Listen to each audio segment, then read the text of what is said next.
Welcome back to the deep dive. Today, we're stepping into some really deep water, philosophically speaking. We're looking at maybe the most fundamental question out there. Does God exist?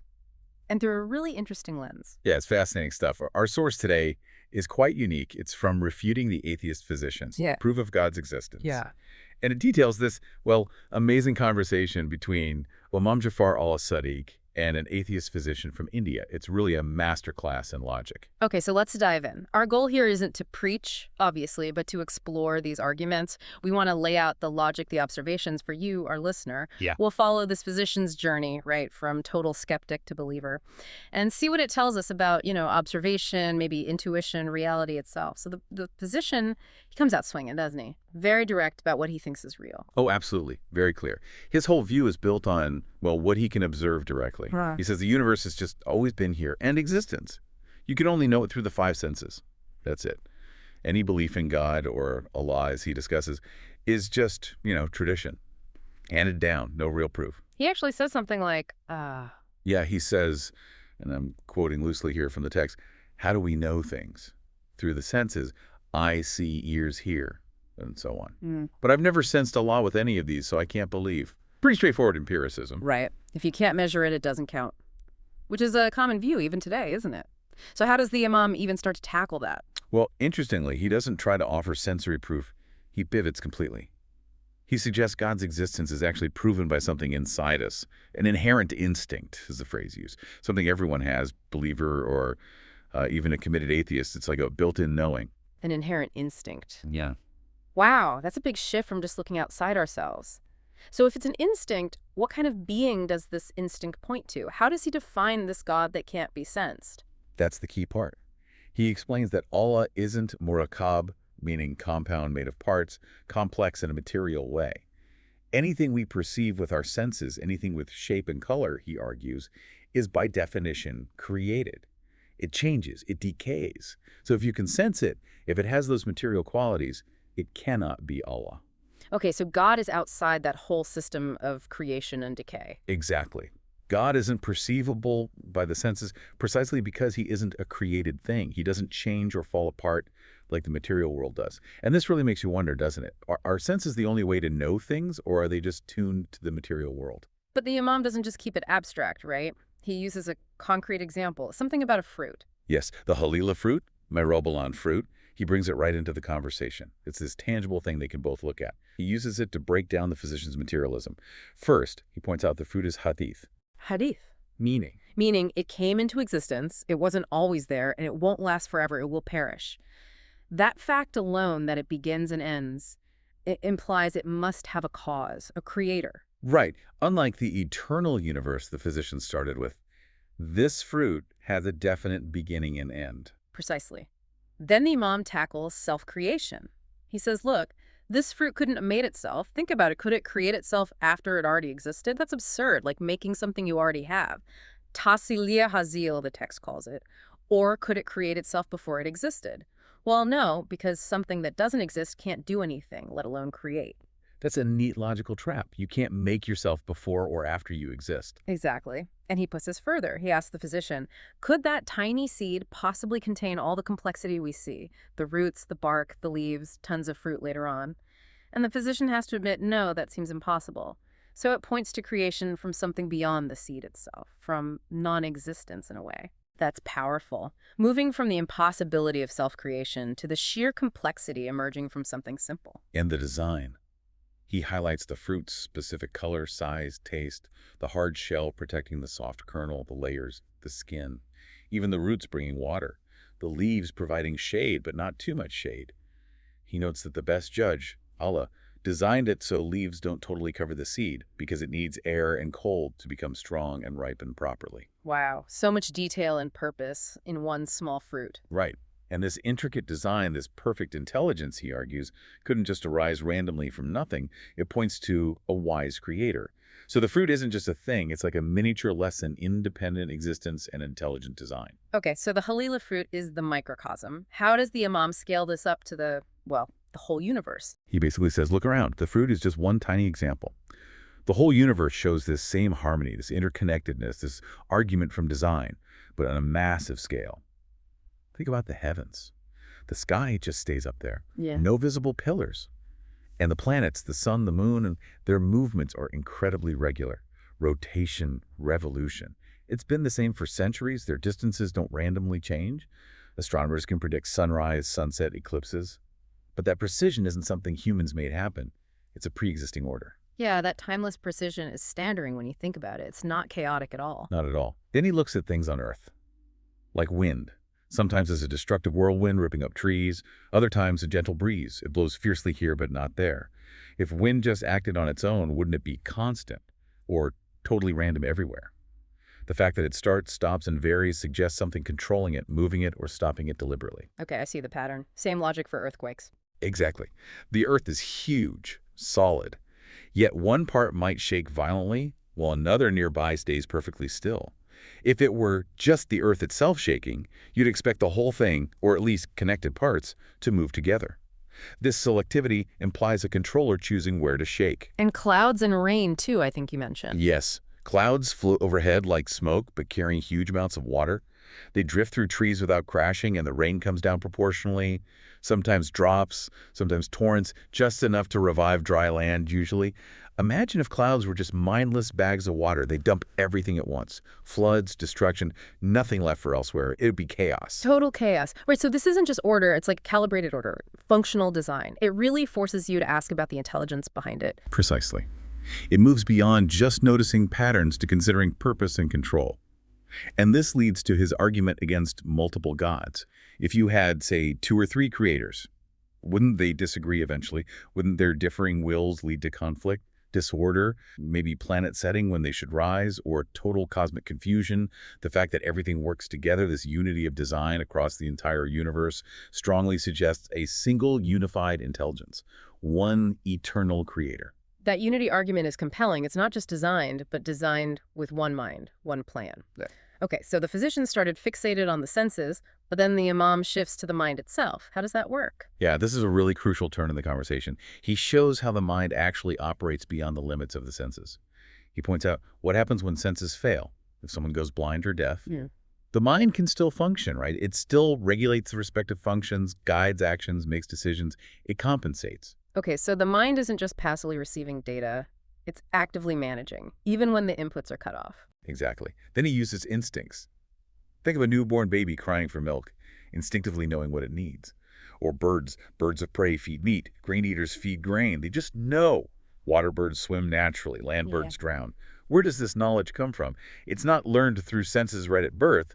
It's innate, guided by the mind. That's a great point. And he has that comparison, the ant and the man. Ah, yes, that's a brilliant one.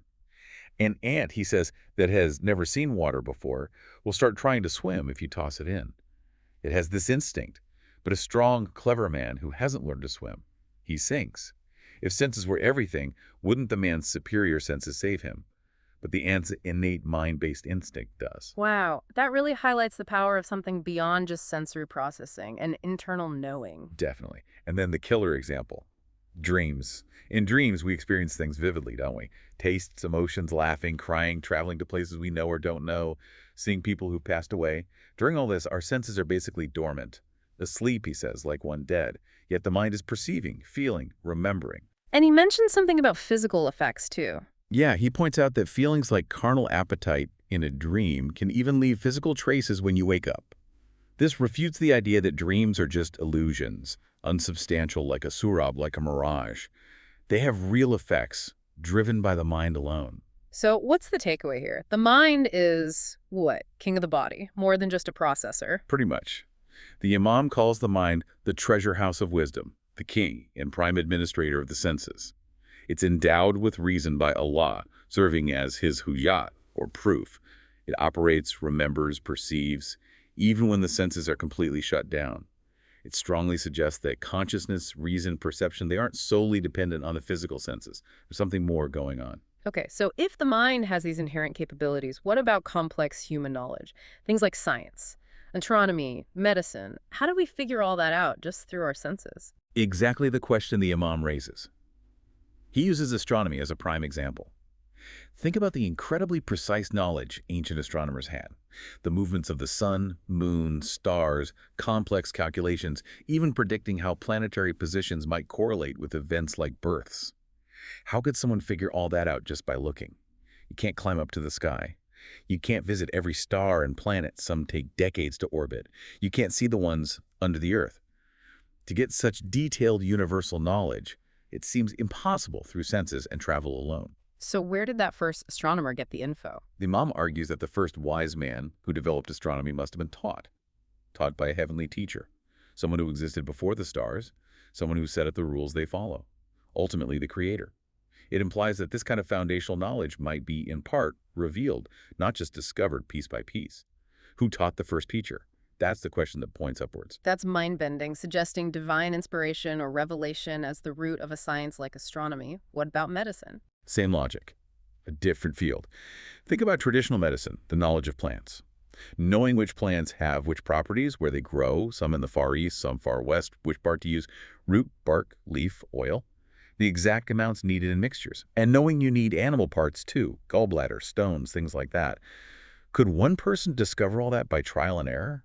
Travel the whole world, learn every language, taste every plant without getting poisoned, figure out precise dosages? It seems impossible. Especially the combinations, right? He asks how someone in Persia knew combining specific herbs which do nothing alone would create a cure. Precisely. The Imam argues that the one who created the human body with all its intricate nerves, veins, organs, must also be the one who created the plants, the medicines. Otherwise, how would anyone know the exact connection between a specific illness in the body and a specific remedy from a plant halfway across the world? This knowledge, he suggests, must have been shown to the wise man, maybe a prophet like Luqman or Dawood, mentioned in traditions by the Creator himself.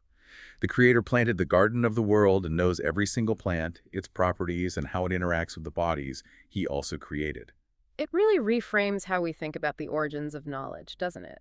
It suggests some deep truths might be embedded or revealed, not just slowly uncovered by human effort alone. But this raises a tough question, one that always comes up. If there's this wise, powerful creator, why are there bad things, harmful things? The physician specifically asks about poisons. Yeah, it's the classic problem of evil, isn't it? The physician puts it directly. Why create injurious and evil things? It seems contradictory for a good creator to make harmful stuff. A fair question. How does the Imam respond? Does he just say it's a mystery? No, he actually uses the physician's own field medicine to answer it. It's quite clever.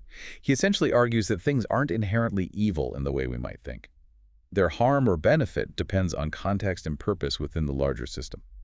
Okay, so it's about the bigger picture. Can you give an example he used? Sure. He points out that ordinary food, which seems harmless, can actually cause diseases. Leprosy, consumption, jaundice were examples given. So good things can have bad effects. Conversely, things that seem useless or maybe even dangerous, like certain roots, can become cures for those same diseases when prepared correctly, often mixed with other things. And the most striking example, Tyriac. This was known as a powerful antidote, especially for snake bites. And how is it made? By processing the flesh of the most venomous snakes. Wow, so the evil thing, the venomous snake, actually contains the cure for its own evil. Exactly. It shows that what looks harmful in isolation can be beneficial, even essential, within a broader context. It's about balance, transformation. The Imam's point is that nothing God created is truly evil in its essence. Its role or effect might seem negative to us initially, but it fits into a larger purposeful design. That's a really profound way to look at it, shifting perspective from inherent evil to complex purpose. Okay, so after all this, Yeah. the physician is convinced, utterly. The text says he declares his belief. The arguments from logic, from nature, from the mind itself completely overturned his initial skepticism. But now he wants to know more about this creator he now believes in. What is God actually like? What are his attributes? And what does the Imam say? How do you describe a being that's beyond senses? The Imam described several attributes, but always stressing they aren't like human qualities, just bigger. They're fundamentally different. For instance, God is Aval first and Ahir last. But this isn't just about time. It means he's free from kayfiyat conditions, circumstances, qualities like heat or cold, shape, location. He just is, without beginning or end, outside the framework of created things. So not just the oldest and longest lasting, but fundamentally timeless and unconditional. Precisely. He's Kavi, most powerful. We see this power in the huge things he created, earth, mountains, stars, but His power isn't like ours, derived or effortful. It's inherent. He's Azim and Kabir, mighty beyond any comparison. Okay, what about knowing, seeing and hearing? He is Sami all-hearing and Basir all-seeing and Alim all-knowing. Nothing is hidden. He perceives everything everywhere, constantly. He hears a whisper, even an ant walking on silent stone. But, and this is crucial, the Imam insists, he is Sami, not because he hears with ears, but he has neither ears nor eyes. His knowing isn't through physical organs like ours. Ah, so it connects back to the mind discussion. Perception without physical senses. Exactly. His attributes are his essence, completely exempt from all human attributes. His seeing and hearing are modes of perfect, immediate knowledge, not sensory input. He's also latif, which means subtle, fine, wise. You see this because even the tiniest creatures, like a gnat, things we might barely see, show incredible fineness and finished perfection. They have instincts, needs, fear, love for young. This intricate detail in the minuscule points to his subtle wisdom. That's beautiful. Even the smallest things reflect this meticulous design. And Rauf, kind, and Rahim, merciful. But again, not like human pity or emotion. God's mercy is his bestowing of good, his rewards, his kindness expressed through his actions in creation, not a feeling like ours. Finally, Murid, willing. His will isn't like our planning or thinking things through. His intention is the act. When he commands be, the thing instantly exists in perfection. No process, no deliberation. These descriptions, they paint a picture of something so vastly different, so far beyond our own experience, not just a bigger version of us. That's the whole point. Yeah. They're meant to elevate understanding beyond human limitations, showing a creator who is truly unique and absolute. Wow. What an incredible journey through this argument. We've gone from the limits of our own senses to the power of the mind, the design in a single fruit, the order of the entire cosmos. And even looking at how we gain knowledge, like in astronomy and medicine, seems to point back to the single divine source. Yeah, the unifying theme that runs through absolutely everything is that unity of design, that interconnectedness. From the tiniest speck to the giant stars, it all seems to operate under one consistent set of rules, one intelligence. Like the physician finally says, the whole universe in harmony speaks of one God. It's a powerful conclusion drawn from observation and logic combined. So, maybe something for you, the listener, to think about as you go about your day. Look at the things around you really look, a leaf, a bug, the clouds, your own hand. Or think about the sciences we rely on. Beyond just what your senses tell you immediately, what layers of design, what connections, what hints of that underlying unity can you start to perceive? How does it maybe challenge how you define proof, or even reality itself? Lots to ponder there. Definitely keep digging deeper, keep exploring, keep looking for those aha moments. This has been The Deep Dive. We'll catch you next time.